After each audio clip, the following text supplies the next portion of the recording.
नमस्कार, lead India के इस वीडियो में आपका बहुत बहुत स्वागत है। दोस्तों, अप्रैल के कोर्ट मैरिज अपडेट में आज मेरे साथ हैं नेहा और विवेक जो है कानपुर से आए हैं और कोर्ट मैरिज को लेकर के इनके पास में बहुत सारे सवाल हैं, बहुत इंटरेस्टिंग है, अलग सवाल भी है।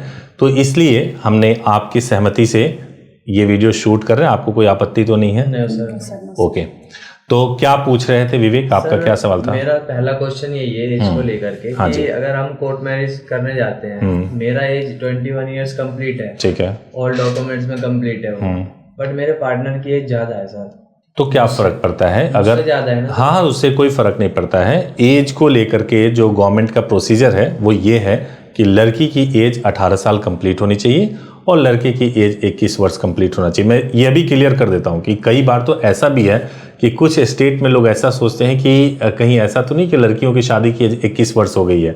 ऐसा बिल्कुल भी नहीं है। 18 साल लड़की की एज और लड़के की एज 21 साल होनी चाहिए। नहीं कोई सर, उस चीज का डर लगता है, कभी सवाल वगैरह कोर्ट में तो नहीं पूछा जाता है ऐसा? आप 58 साल के लड़की से शादी करिए, कोई दिक्कत नहीं है, ठीक है ना?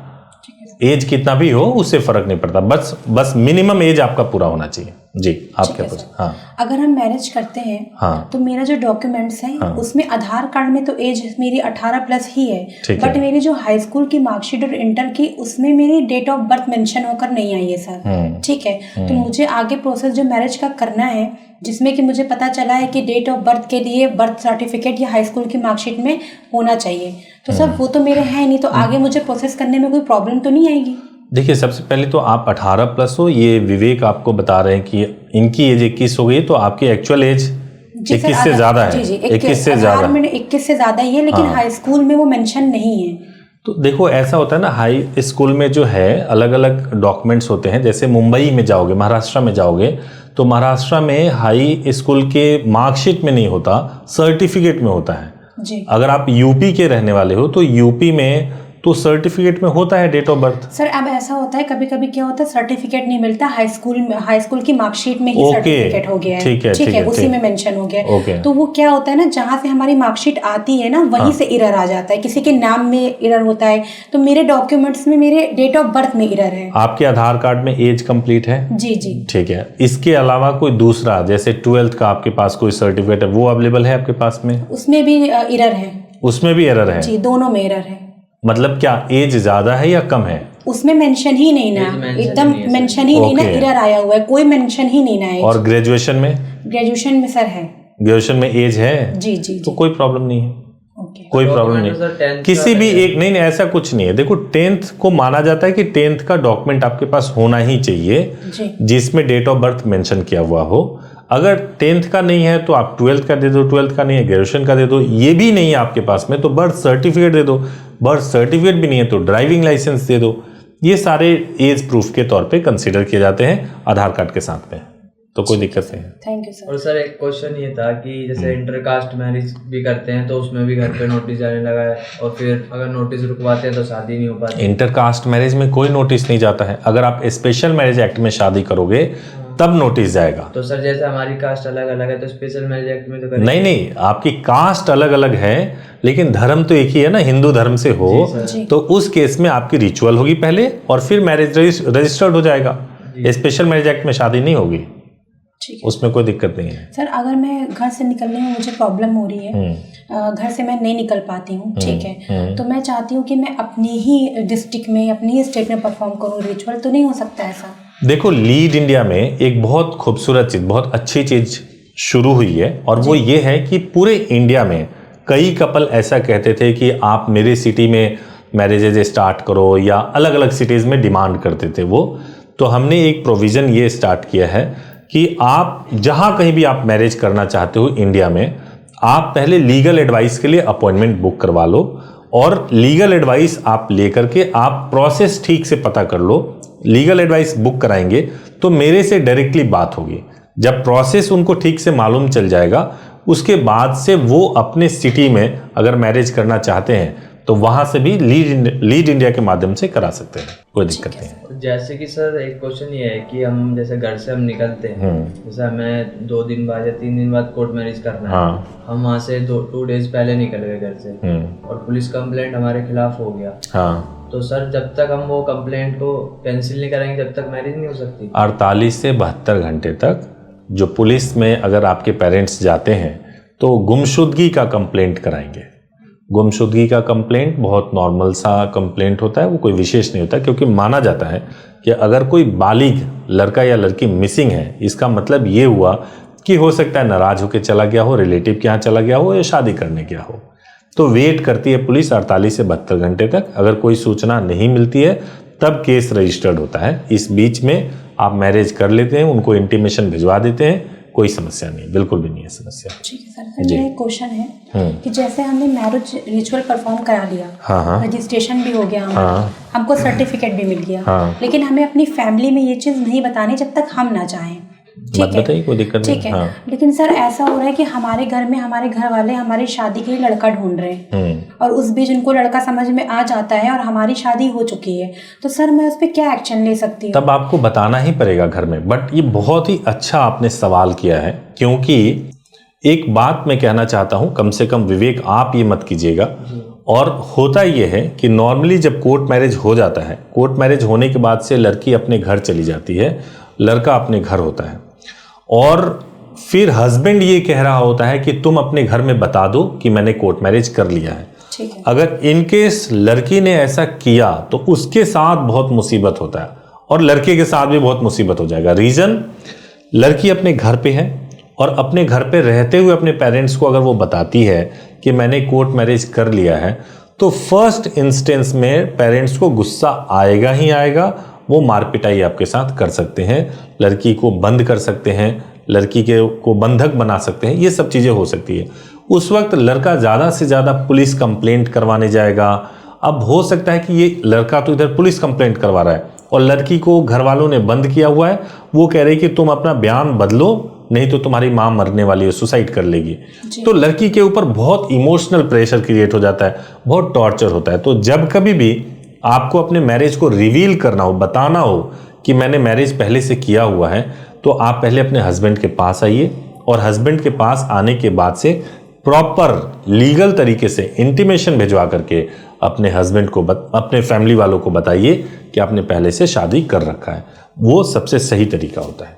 तो सर सबसे तो आपके केस में अगर ऐसा होगा तो जब कभी भी आपको बताना होगा अपने हस्बैंड के पास आइए और फिर इन्फॉर्म कर दीजिए इंटीमेशन के थ्रू, कोई प्रॉब्लम नहीं।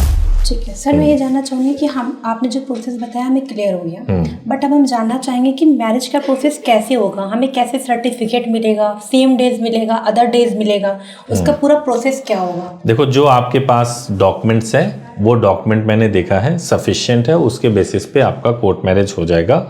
बेहतर रहेगा कि आप लोग गाजियाबाद से कोर्ट मैरिज कर लो, क्योंकि आप यूपी के ही रहने वाले हो, तो गाजियाबाद से करोगे तो जिस दिन आप आओगे उसी दिन आपका मैरिज आर्य समाज में होगा और रिचुअल होने में हार्डली 1 घंटे 1.5 घंटे का समय लगता है। मतलब बहुत ज़्यादा नहीं होता, 1-1.5 घंटे टोटल टाइम है, उसमें मैरिज होने में तो 30-35 मिनट ही लगता है। किसी भी तरह के ड्रेस में आ सकते हो। सबसे इम्पॉर्टेंट होता है रिचुअल में 7 फेरे लेना, वो 7 फेरे आपके होंगे। एक बार मैरिज हो जाएगा, उसके बाद से आपको आर्य समाज से सर्टिफिकेट इशू हो जाएगा, फिर आप दोनों का एक एफिडेविट बनेगा। एफिडेविट में ये होगा कि आप अपनी मर्जी से आए हो, एक दूसरे के ऊपर कोई आरोप नहीं लगा सकते, इस तरह की चीज़ें एफिडेविट में होंगी, वो बन जाएगा। फिर हम कोर्ट में जाएंगे और वहाँ पे आपके मैरिज को रजिस्टर्ड करा देंगे, वो भी सर्टिफिकेट आपको सेम डे मिल जाएगा। इसको आप ऑनलाइन चेक कर सकते हो यूपी गवर्नमेंट की वेबसाइट पे। इस प्रोसेस को करने के लिए आप जैसे आए हो तो आप बुकिंग करा सकते हो। एक बार बुकिंग करा लोगे उसके बाद से आपको हमारे सर्विस टीम का नंबर मिल जाएगा सर, और मेरा भी नंबर आपको एज ए इमरजेंसी नंबर मिल जाएगा। जब आपको ये नंबर मिल जाएगा फिर आप सर्विस टीम से कनेक्टेड हो जाओगे। सर्विस टीम आपको एक एक प्रोसेस बताएगी कि कैसे आपको आगे क्या करना है। ठीक है, डेट जो आप आज बताओगे वो डेट अगर चेंज हो जाता है तो कोई प्रॉब्लम नहीं है, डेट आप चेंज कर सकते हो, आगे पीछे कर सकते हो। जब बुकिंग कराएंगे हम तो वो एडवांस फीस देना पड़ेगा मुझे? 1000 देना पड़ता है बुकिंग अमाउंट के तौर पे। यह फीस जो है, जो टोटल फीस होगा उसमें एडजस्ट हो जाएगा, मान लो, ठीक है, माइनस कर दिया जाएगा, उसमें एडजस्ट करके जो एक्चुअल है वो उसके हिसाब से हो जाएगा। ठीक है। सर एक मेरा सवाल ये भी था कि हम नहीं चाहते कि हमारी मैरिज को कोई भी मतलब जान सके, हम विटनेस भी नहीं लाना चाहते सर। ठीक है, कभी कभी क्या होता है हम किसी फ्रेंड सर्कल में कोई भी बात बताते हैं, कुछ भी होता है, वो कैसे भी करके कहीं ना कहीं पता चल जाती है। हम इतना ट्रस्ट नहीं कर सकते हैं, ट्रस्ट इश्यूज होते हैं। तो सर विटनेस का क्या होता है कि हम नहीं ला सकते? विटनेस का ऐसा होता है कि जब आप आओगे मैरिज वाले दिन तो आप कोर्ट में भी लोग होते हैं जो आपके मैरिज को देखते हैं और विटनेस बनने के लिए तैयार हो जाते हैं। तो वहीं पे आप बातचीत कर करके आप विटनेस बनने के लिए आप कोशिश कर सकते हो और वहाँ से आपको अवेलेबल हो जाएगा। हम लोग भी इसमें आपको हेल्प करने की पूरी कोशिश करेंगे। ठीक है सर। और जो अभी आप पूछ रही थी प्रोटेक्शन रिलेटेड जो आपके सवाल थे जी, जिसमें इंटीमेशन न्यूज़पेपर को आप पूछ रही थी जी, वो ये है कि जो जब आपकी शादी हो जाएगी और जब आपको बताना होगा अपने घर में तब इंटीमेशन भिजवा दीजिएगा, लेकिन बुक आप पहले करा लीजिए। एडवांस में करवा लोगे तो बेटर रहेगा, इंटीमेशन बन के रेडी रहेगा। आप बोलोगे कि अब भिजवाना है, हम तुरंत डिस्पैच करा देंगे, 1-2 दिन में पहुंच जाएगा और फिर प्रॉपर तरीके से पुलिस को इन्फॉर्मेशन मिल जाएगा। इंटीमेशन का होता ही है कि आपने इंटीमेशन भिजवा दी अगर पुलिस को और इनकेस हमें कोर्ट में जाना पड़ गया तो वहाँ पे ये हमें दिखाना पड़ता है कि हमने इंटीमेशन भेजा हुआ था, तो बहुत ज़रूरी डॉक्यूमेंट होता है, कराना चाहिए। सर इंटीमेशन कितने दिन में आ सकता है कि घर में कोई प्रॉब्लम ना हो? मतलब वो 2 दिन का टाइम तो मान के चलो कि 2 दिन लगता है। ठीक है, हाँ, बुक होने के बाद से। ठीक है सर। तो सर हमारी जैसे हमें कम से कम समय में शादी करना होगा, हाँ, जैसा हमारे पास टाइम नहीं रहा करने के लिए, और हमें कम से कम समय में शादी करना है, तो सर वहाँ वो कैसे होगा? देखो ऐसा है, हमारे पास में तो प्रोसीजर ये है कि आपको पहले से बुकिंग करानी पड़ती है, स्लॉट्स बुक कराना पड़ता है। अगर आपकी ने बुकिंग कराया हुआ है तो स्मूथली होता है। अगर इंस्टेंट कोई आ जाता है तो बहुत मुश्किल होता है मैनेज करने के लिए। लेकिन ऐसे कपल जो लीड इंडिया पे ट्रस्ट करते हैं, वो कहते हैं लीड इंडिया से ही कोर्ट मैरिज करना है, हम उनको निराश नहीं करते हैं, उनको भी किसी न किसी तरीके से कराते हैं। अगर आपको जल्दी करना होगा तो हो जाएगा, कोई परेशान होने वाली बात नहीं। प्लेस कहाँ से होगा? दिल्ली से हो जाएगा? आप जहाँ से चाहेंगे, दिल्ली से चाहेंगे दिल्ली से, गाजियाबाद से चाहेंगे गाजियाबाद से, आप जिस जगह से चाहेंगे। और सर्टिफिकेट सर एक ही मान्यता रहती है ना, ऐसा तो नहीं कि वो यूपी का है? बिल्कुल एक ही होती है, चाहे दिल्ली का सर्टिफिकेट हो, गाजियाबाद का हो, मुंबई का हो, कहीं का भी सर्टिफिकेट हो, उसकी जो वैल्यू है वो बिल्कुल सेम होती है। ऐसा तो नहीं है ना कि मध्य प्रदेश में अगर किसी ने शादी अपना रजिस्टर्ड करा लिया है तो पति पत्नी नहीं कहलाएंगे, ऐसा तो नहीं होता है ना। तो कहीं के भी हो सर्टिफिकेट बिल्कुल सेम होता है। ठीक है सर। सर मेरा एक क्वेश्चन और था। हाँ। कि हम लोग शादी कर लेते हैं, शादी करने के बाद हमारे बीच में अंडरस्टैंडिंग नहीं बैठती 1-1.5 साल में। हाँ। ठीक है, कुछ चीज़ें होती हैं जो नॉर्मल नहीं हो पाती हैं। तो सर अगर इनकी तरफ से कोई ऐसी चीज़ें होती हैं जैसे एक्स्ट्रा मैरिटल अफेयर वगैरह, और मेरे पास लीगल चीज़ें हैं इन पे एक्शन लेने के लिए, तो मैं किस प्रकार इन पे एक्शन ले सकती हूँ? वाह, बहुत विजनरी सवाल पूछा आपने। देखो ऐसा है कि अगर आपको ये लगता है कि आपके हस्बैंड किसी एक्स्ट्रा मैरिटल अफेयर में जा सकते हैं जी, तो एक्स्ट्रा मैरिटल अफेयर का मतलब ये होता है कि आपके पास उसका प्रूफ होना चाहिए। आमतौर से क्या होता है, ये हस्बैंड के साइड से भी होता है कि शादी के बाद से अगर वाइफ किसी के साथ में फ़ोन पे बात कर रही है तो मान लेते हैं कि एक्स्ट्रा मैरिटल अफेयर है, या हस्बैंड किसी के साथ फ़ोन पे या मिल रहा है, बात कर रहा है, तो मान लेते हैं एक्स्ट्रा मैरिटल अफेयर है। एक्स्ट्रा मैरिटल अफेयर का डेफिनेशन ये है कि शादी के बाद से पति या पत्नी किसी और के साथ में अगर फिजिकल रिलेशनशिप में है तो उसी को एक्स्ट्रा मैरिटल अफेयर बोलते हैं। ठीक है। अगर ऐसा कुछ भी एविडेंस आपके पास होगा तो आपकी शादी आप डिवोर्स ले सकोगे और शादी समाप्त हो जाती है। सर अगर आप इसमें पनिशमेंट भी दिला सकते हो। सर अगर मैं डिवोर्स लेना चाहूँ, मैंने इन पे डिवोर्स फाइल कर दिया, पर इनकी तरफ से ठीक है कोई भी एक्शन नहीं आ रहा है डिवोर्स का, ठीक है, ना वो डिवोर्स देना चाह रहे हैं, ठीक है, कोई ना कोई नोटिस भिजवा रहे हैं जिससे मैं अपनी जिंदगी लाइफ में फ्यूचर में आगे भी नहीं बढ़ पा रही हूँ कि मैं कोई और एक्शन ले सकूँ, अपना कोई सेकंड ऑप्शन चुन सकूँ। ठीक है, केस आगे बढ़ रहा है, मैं लड़की हूँ, मेरे लिए मेरी एज बहुत मायने रखती है, ठीक है, तो मैं इसके लिए क्या एक्शन लेना चाहूंगी? बहुत सिंपल है, इसके लिए अगर नहीं दे रहे हैं तो आपने चूंकि एक्स्ट्रा मैरिटल अफेयर का प्रूफ है आपके पास में, कोर्ट में साबित करना है कि एक्स्ट्रा मैरिटल हुआ है और उसके बेसिस पे कोर्ट आपको डिवोर्स देगी। अगर ये कोर्ट में अपीयर नहीं हो रहे हैं तो एक्स पार्टी डिवोर्स देगी, यानी कि इनको सुने बगैर ही, मान लो कि कोर्ट का नोटिस इन्होंने रिसीव कर लिया लेकिन कोर्ट में नहीं आ रहे तो इनको सुने बगैर ही आपको डिवोर्स मिलेगा। इनको मेंटेनेंस भी देना पड़ेगा, इनके घर वालों को भी जेल होगी। ठीक है सर। अगर हमारे और इनके बीच में कोई बेबी नहीं है, हाँ, ठीक है, विदाउट बेबी है, तो इनको मेंटेनेंस देना पड़ेगा या बेबी के साथ देना पड़ेगा? कुछ एक्स्ट्रा होता है उसमें? ऐसा होता है कि मेंटेनेंस के लिए वाइफ को भी देना पड़ता है, बेबी को भी देना पड़ता है। ठीक है ना। अगर बेबी नहीं है तो देखा यह जाता है कि हस्बैंड और वाइफ का लाइफ कैसा चल रहा है। मान लो कि हस्बैंड जो है वो तो बहुत पैसे कमा रहा है, बहुत लग्जरी में रह रहा है, और वाइफ की लाइफ बहुत बेकार चल रही है, तो वाइफ को भी मेंटेन करना पड़ेगा। और कोर्ट ये कहती है कि दोनों की लाइफ एक जैसी चलनी चाहिए। ठीक है। अगर मान लीजिए कि घर का खर्चा 70,000 है ना, और वाइफ कमा रही है 10,000 और हस्बैंड कमा रहे हैं 80,000, तो 70,000 खर्चा निकालने के लिए हस्बैंड को पैसा देना पड़ेगा, ताकि इक्वली डिवाइड होकर को घर का खर्चा चलाया जा सके। ठीक है सर। हाँ। तो सर मेरा भी आपसे ये क्वेश्चन था, जैसे कि एक्स्ट्रा मैरिटल अफेयर कभी लग जाता है पति के ऊपर, तो अगर पति बेगुनाह भी है, बेवजह उस पर लग गया इल्जाम, तो उसे तब भी औरत के कहने पे उसे मेंटेनेंस देना होगा? देखो, एक्स्ट्रा मैरिटल अफेयर जो है ना, साबित भी तो होना चाहिए ना।